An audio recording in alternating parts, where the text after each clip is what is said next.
Hey, it's Chris from LJ's Card Shop here. Decided to go with the live bedhead this morning.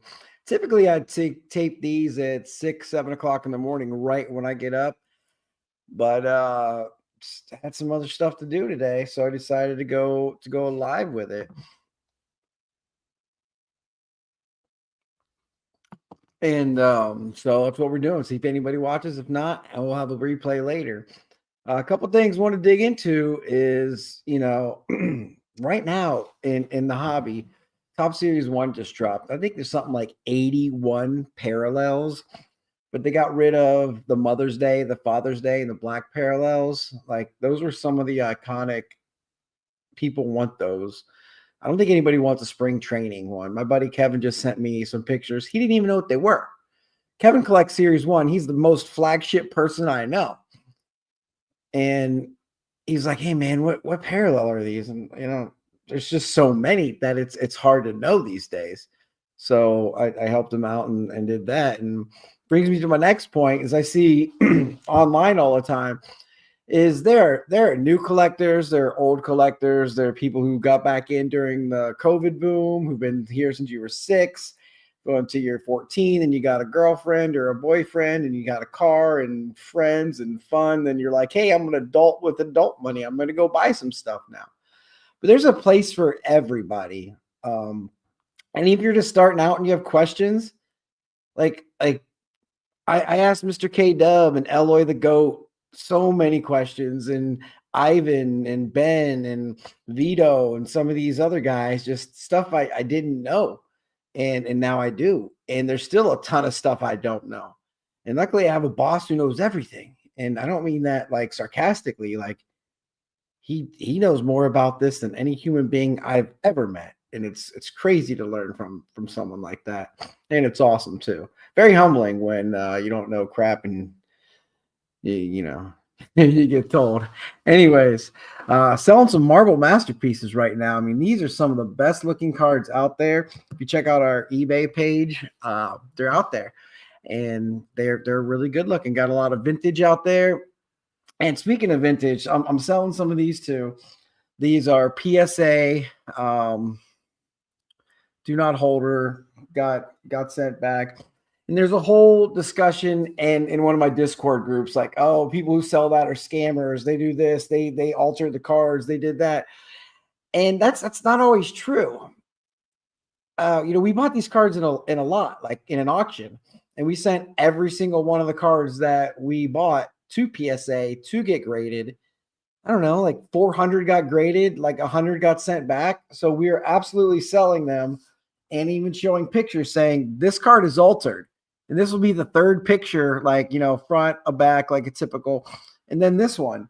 And you can ask why it's altered. And the answer is going to be, I don't know. Like evidence of trimming, recoloring.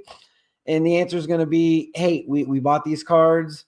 It's, authentic to the best of our knowledge, but this is the issue with it. You want to buy it? Great. You're going to get an amazing discount on this card. Like $400 card is selling for like $40 just because they're altered or they're miscolored. Like I would love to have some of these cards in my collection. I don't care if it's altered. I don't care. Like I'm never going to afford, some of these Mickey Mantles and Hank Aaron cards, but I can sure afford them if they're this, if they're that.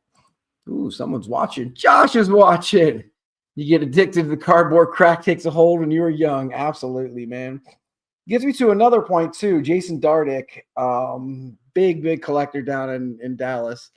He was trying to sell a Cooper flag, just right out of the McDonald's. I can't remember if it was autographed or not, whatever. But he wanted like $2,000 for it. Couldn't get it. Couldn't sniff a bite on Twitter. She's like, whatever. I'm gonna send it to PSA. And as a guy who works for a company who grades, and we send hundreds of cards in each week. But there's also just some cards that we just want to sell, whether it's in good condition, bad condition, whatever condition it's in. It could gem, but we just want to sell it right now because we ripped it today, and we don't want to grade it. We don't want to wait 2 weeks or 2 months or whatever it is to get it back. I mean, if I had a Cooper flag card, I'm selling it right now, or maybe the first week of March, instead of holding on to it and waiting for his NBA career to start, because then I want his NBA cards. Right now, you got his Duke cards, and he is the best player in the ACC. They're even talking on the game last night that he might be the very first Duke player to be a one and done and get his jersey up in the rafters. I mean, you got to think of guys like Zion Williamson, RJ Barrett, Cam Reddish, Kyle Singler, some of these other, Jason Tatum, Corey Maggette. Don't forget, Corey Maggette didn't even start for Duke, and he was drafted 7th overall.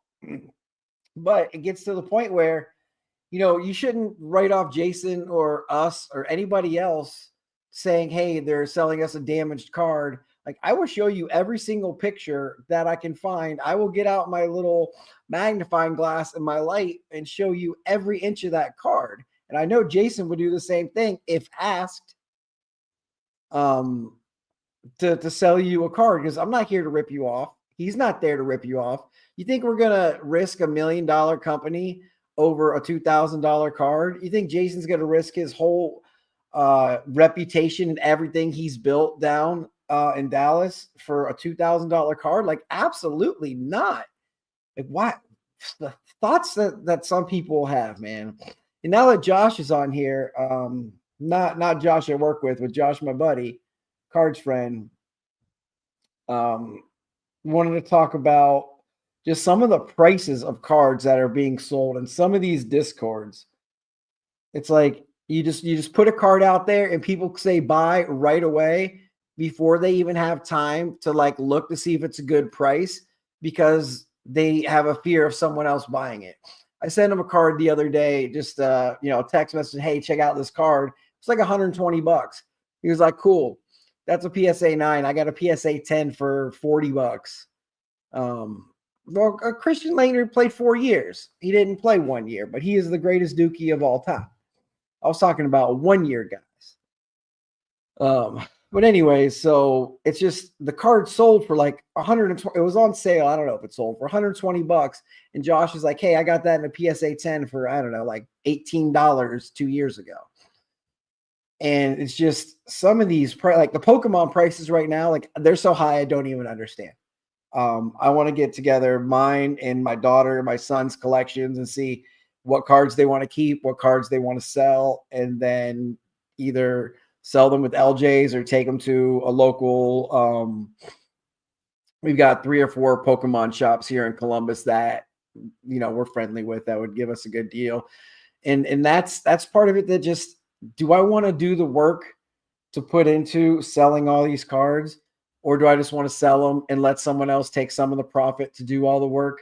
I mean, these consignment people, like I send a DMN Takeover, I send a Stack City Sales. I mean, they take a good percentage of your money. Like a card shop, like say we're going to give you like 70% of the value. Okay, well, you see on Twitter, if you're paying 75, 80% of cards, you're crazy if you're selling it for that. Like that other person still has to go sell the card. That card could go down tomorrow. Like if you're buying a Bobby Witt Jr. because it's preseason right now and he goes out and breaks his leg tomorrow or something, or tears ACL and can't play this year, like you're sitting on a lot of money probably, because he's very good and will be awesome, but you're also just sitting on it for a while. Another example of that is we had a Jalen Hurts gold auto PSA dual 10 that we sold at the beginning of the playoffs. And you got to think, okay, Jalen Hurts either going to win the Super Bowl or we're not going to get top dollar for this. And he won the Super Bowl. And, you win some, you lose some. We probably could have sold it for more afterwards. But we got in like a $1,500 break and sold it for like 11 grand. That's a nice profit. Sometimes you just take your profits, smile, and go to the next thing. It doesn't always have to be top dollar for everything. Let's see what Josh. I was just talking about this with someone. Home field advantage for this year's print run is 6,500 print run for the home field advantage cards. Josh, I'm not sure if you were here watching when I started this. There's 81 parallels in Series 1.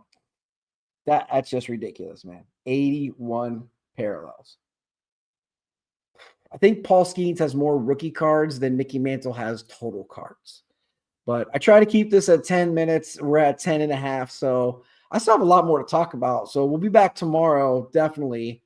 Maybe I'll start doing these live, but I'm going live at like 7 o'clock in the morning. I like doing the record a little better. You can see, well, I'm downstairs now, so the kids' toy room's over here. Used to have the Christmas tree right here. Getting a couch and stuff in here tomorrow, so be ready to see lots of Legos and Magnetiles in the background. Josh, thanks for watching. You know you're my bud. Haven't seen you, haven't talked to you in a while. I hope you're doing all right. Anybody else who's watching later, thanks. We're only here because of you. So have a great day. Enjoy yourself and each other.